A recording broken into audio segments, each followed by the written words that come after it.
Okay, your Rockwell ASAs are installed, adjusted, and providing good service on the highway. But remember, automatic does not mean maintenance-free.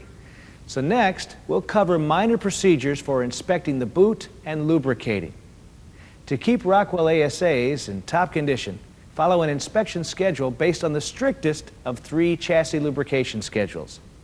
The one used by your company, the one recommended by the chassis manufacturer, or at least 4 times during the life of the brake linings. For details on inspection and lubrication procedures, refer to Rockwell Maintenance Manual 4B. The basics for minor inspection are: check for proper stroke, inspect the boot for cuts or damage, and lube the adjuster. For preventive maintenance, begin by again checking the free stroke or applied stroke of the slack adjuster as shown previously. If the stroke is correct, the slack adjuster is functioning properly. Now let me note that it is normal to see variations from brake to brake during the applied stroke. It can be plus or minus 1/8 inch. Now let's look at some other minor maintenance points. Check the boot for cuts or damage. If the boot is okay, go on to lubricate the slack adjuster. If torn, the boot can be replaced. Using an approved Rockwell grease listed in Maintenance Manual 4B, lube at the Zerk fitting until new grease flows from the pressure relief valve in the pawl cap screw. Newer slack adjusters with lubrication holes in the camshaft gear should be lubed until grease can be seen coming from the spline area as well. To sum up minor inspections, simply check the boot, lube the adjuster, and check the free stroke. That's all there is to it. Now let's look at major inspection and adjustment.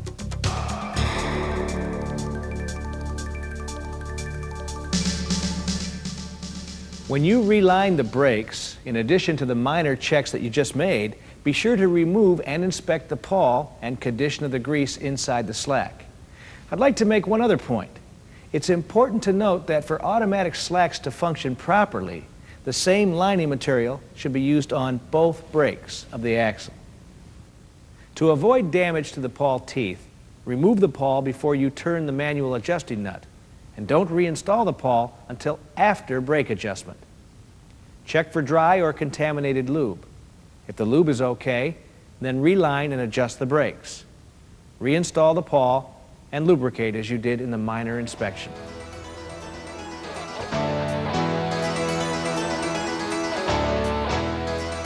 Okay, let's troubleshoot a couple of items. What if you have a slack adjuster with a stroke that's too long? Since correct angle is so important, check the ASA with the proper template and reset the installation angle if required. If the stroke is long, it may be because the spring brake air chamber is not fully releasing. If so, check the spring brake assembly following the procedures and safety precautions outlined by the chamber manufacturer. Remember to check the tie wrap for the correct piston color as we discussed earlier. The pawl assembly could be damaged, so remove the pawl and check for wear or grease contamination. If a quick connect collar is used, check for excessive wear between the clevis and the collar using a gap gauge.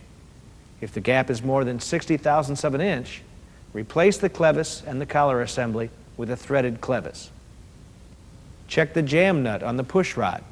If the quick connect collar is loose, it could shift the slack adjuster angle out of spec, causing a problem of long stroke.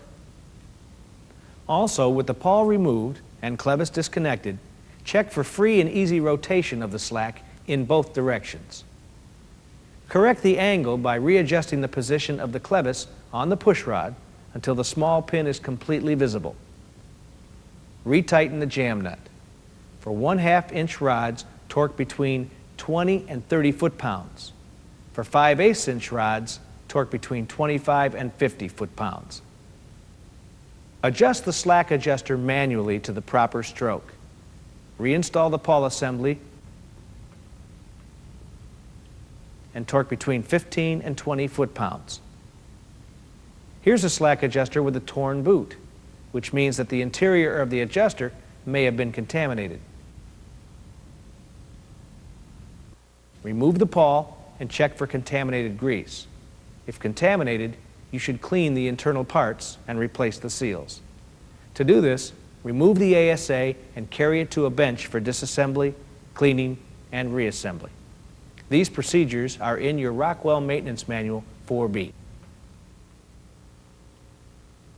In this videotape, we've covered the operation of Rockwell's automatic slack and its new features. We've discussed selection of the proper slack adjuster. We've shown proper ASA installation. We've described minor and major inspection, maintenance procedures, and some troubleshooting tips. But remember the vital part that you play. While adjustment of Rockwell ASAs is automatic, inspection and maintenance are not. With proper installation, inspection, and maintenance, Rockwell ASAs will continue to provide value, performance, and reliability for many years to come.